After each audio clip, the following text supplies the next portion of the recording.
전국 분석하겠습니다. 양승함 연세대 정치외교학과 교수, 추은호 YTN 해설위원 초대했습니다. 어서 오십시오. 안녕하세요. 문재인 대표가 오늘 강수를 던진 것 같은데 우선 내용을 먼저 추 의원님 좀 설명을 해주시죠. 예, 그렇습니다. 문재인 대표가 재신임 투표 관련해서 13일, 그러니까 일요일이죠. 일요일부터 화요일 15일까지 사흘 동안 투표를 하겠다. 크게 두 가지로 진행이 됩니다. 하나는 전 당원들을 대상으로 한 ARS 투표입니다.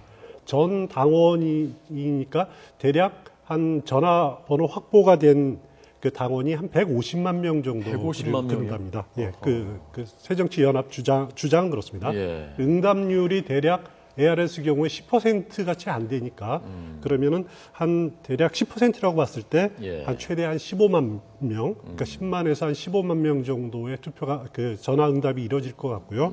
두 번째는 국민 여론조사를 진행할 예정입니다. 네. 어떤 방식으로 진행될지는 관리위원회에서 별도로 룰을 정할 거고요. 그러니까 국민이 야당 지지 국민만입니까? 아니면 아닙니다. 아닙니까? 그건 아니고 무작위로 하게 될 텐데 예. 몇 개 여론조사 기관에서 할지 그리고 표본을 어떻게 정할지는 오늘 관리위원회가 구성이 되는데 거기서 결정을 하게 됩니다. 네. 전 당원을 대상으로 한 ARS 조사 그리고 국민 여론조사 중에서 한 가지라도 반대가 많으면은 문재인 대표는 물러나겠다 이렇게 입장을 표명했습니다. 네. 이렇게 강수를 두고 나온 문재인 대표의 의도 무엇이라고 보셨습니까, 교수님? 우선 지금 야당 내의 내홍이 굉장히 심각하다는 얘기고요. 근데 이제 지금 이번 재신임 스스로 하겠다고 했는데 이것은 그동안에 이제 자신의 대표로서의 위상이 상당히 흔들려 왔죠. 네. 특히 이제 비노를 중심으로 해서 여러 가지 혁신안에 대한 비판도 있었고요. 더 시발점은 4.29 재보선에서 참패를 하면서 사퇴 요구까지 나왔었으니까요. 예. 근데 이제 그거 자체는 충분히 정치적으로 주장할 수 있는 거고 재신임까지 갈 이유는 이제 없다고 보여지는데 문재인 대표는 제가 보기에 당 대표로서의 역할을 조금 잘못 이해하고 있는 게 아닌가 하는 그런 생각이 듭니다. 예. 왜냐하면 본인이 당 대표이자 대선 후보라는 그런 것까지 생각을 하고 있는 것 같아요. 일단 당 대표로서의 역할을 잘 하고 그 다음에 이제 대선에서 뛸 수 있는 후보로서 이걸 생각해야 되는데 현재 위치가 자기가 흔들림으로 해서 대선 가도에도 이상이 생기는 것이 아니냐. 그러니까 재신임을 물어서 물론 통과될 가능성이 높기 때문에 지금 재신임 투표하겠다는 걸로 봐야 됩니다만 이걸 통해서 자신의 입지를 강화시키고 말하자면 비판 세력 또는 분당 세력 이런 것들을 잠재우려는 그런 의도가 있는 것 같습니다. 근데 이제 문제는 과연 이 재신임 투표가 모든 걸 해결하냐 이건 만병통치약이 아닙니다. 재신임 투표로 인해서 오히려 갈등과 분열 양상이 더 강해질 수도 있는 그런 결과입니다. 왜냐? 당 지도부나 많은 사람들은 이게 재신임을 묻는다면 우선 재신임 묻는 방법이 틀렸다. 그 다음에 또 시기입니다.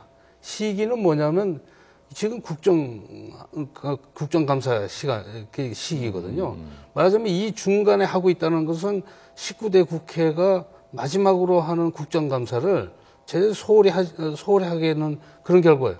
야당의 역할은 뭐냐? 정부의 그동안의 행태나 정부의 일들을 감독하고 비판하고 견제하는 그 기능을 해야 되는데 지금 당내 이 재신임 문제로 인해서 국정감사를 대단히 제대로 못할 가능성이 높아지는 거죠. 그러나 어쨌건 문재인 대표 입장에서는 어제까지에 비해서는 실제로 대표직을 잃을 가능성도 배제할 수 없는 그렇습니다. 카드를 들고 나왔는데 만약 이렇게 해서 재신 받는다 그러면 비주류 입장에서는 목소리가 작아질 수밖에 없는 그런 측면이 있는 것 그렇습니다. 당초 문재인 대표가 지난 9일 기자회견을 했을 때 재신임 묻겠다는 시기를 가지고는 이렇게 표현했습니다. 당 중앙위원회에서 혁신안이 대강 마무리 되는 대로 재신임을 묻겠다. 그래서 일반적으로 해석하기로는 16일 중앙위원회가 열리니까 그 이후에 추석 전후가 되지 않을까 재신임 투표가 이런 식으로 예상을 했습니다마는 문재인 대표는 중앙이 열리기 전에 먼저 이렇게 승부수를 던져버린 겁니다. 그러니까 일반적으로는 중앙위 결과를 가지고 그게 그 통과될 가능성이 크니까 그 여력을 몰아서 재신임 투표에 임하지 않을까라고 예상했는데 문재인 대표는 스스로 자기가 그럴 가능성을 내놓은 거죠. 먼저 재신임 투표를 묻겠다라고 하는 것은 문재인 대표로서는 나름대로 공정성을 담보하겠다라는 그런 제스처로 보여집니다. 이렇게 되면서 비주류 측에서는 지금 재신임 투표가 아니라 조기 전당대회를 요구하지 않습니까?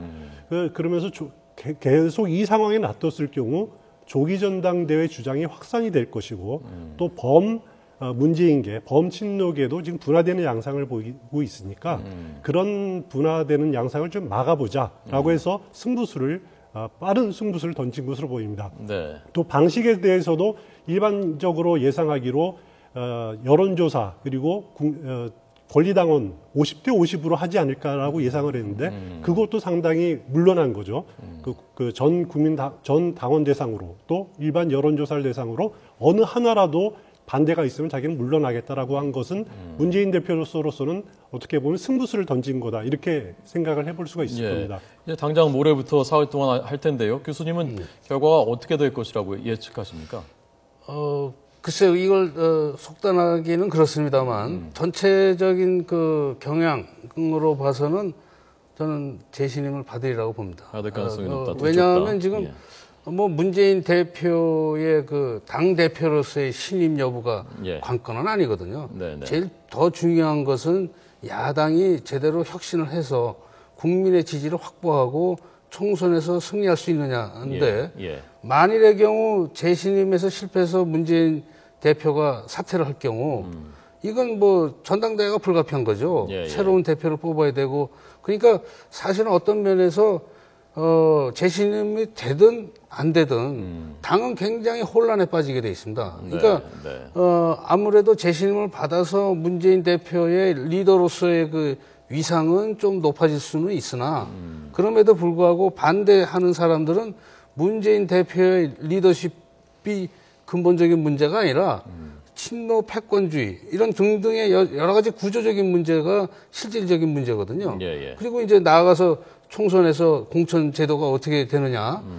뭐 지금 일단 혁신안이 나왔습니다만 그것이 어떻게 작동될지 모르고 또 중앙위원회에서 어떤 토론 결과가 나올지 모르겠는데 결과에 따라서 하여튼 그 상황에 따라서 소위 비노 쪽의 비판이라든지 또는 탈당을 하려는 이런 원심력들이 어떻게 작용하는가 이게 중요하게 작용할 것으로 보입니다.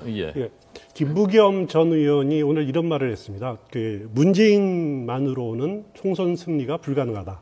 하지만은 문재인을 배제한 총선 승리도 불가능하다. 이렇게 상당히 의미심장하는 말을 했는데 새정치민주연합의 지지자들 그리고 소속 의원들 모두 다 이런 딜레마 속에서 왔다 갔다 하고 있는 것이 현실일 겁니다.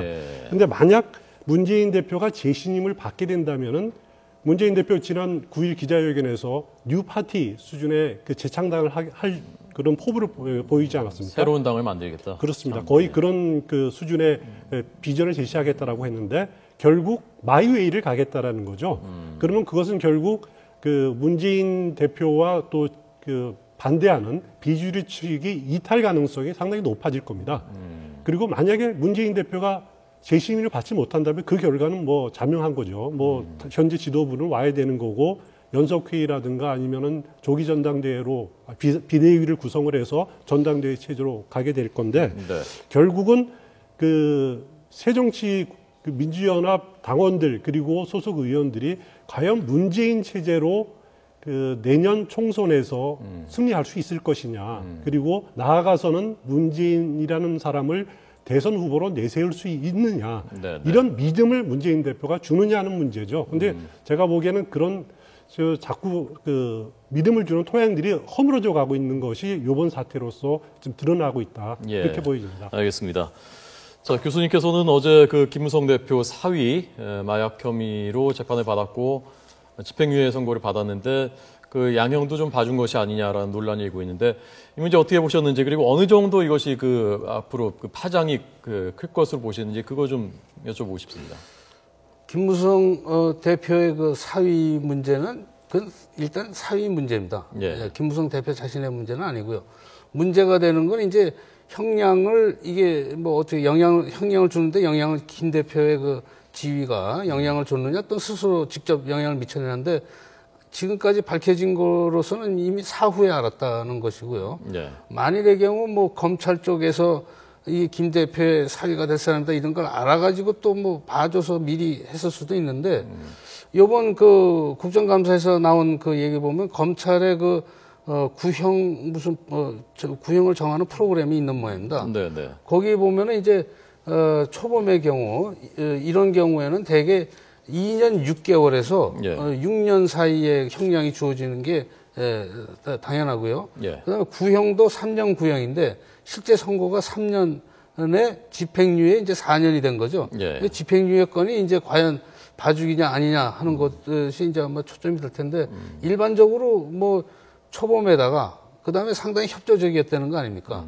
아마 그런 것들이 작용을 해서 그렇게 되지 않았나? 네. 네, 그렇게 생각이 그러니까 김 대표에게는 그때는 몰랐고 그 선고가 나고서 한 달 뒤에 본인은 알았다라는 것인데 그렇습니다. 이제 그 부분을 진짜 그런 거냐 하는 거에 대한 의심들을 갖고 있는 분들이 있는 거죠. 그렇습니다.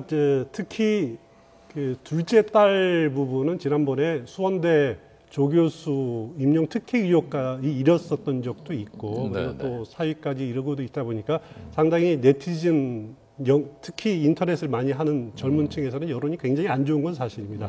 하지만 제가 보기에는 뭐 그렇다고 김무성 대표 본인의 문제는 아니고 큰 대선과도라든가 뭐 큰 영향은 없을 겁니다. 이미지 타격은 많이 있겠죠. 그리고 한국처럼 그 유교 문화의 정치가 강한 데에서는 그 지도자들의 엄격한 도덕 그리고 철저한 가족 관리가 요구되지 않습니까? 이런 것들이 김무성 대표한테 상처를 준 것은 사실이지만은 그렇다고 뭐 큰 정치인으로서 심하게 타격을 받는다든가 그러지는 않는 것 같습니다. 네.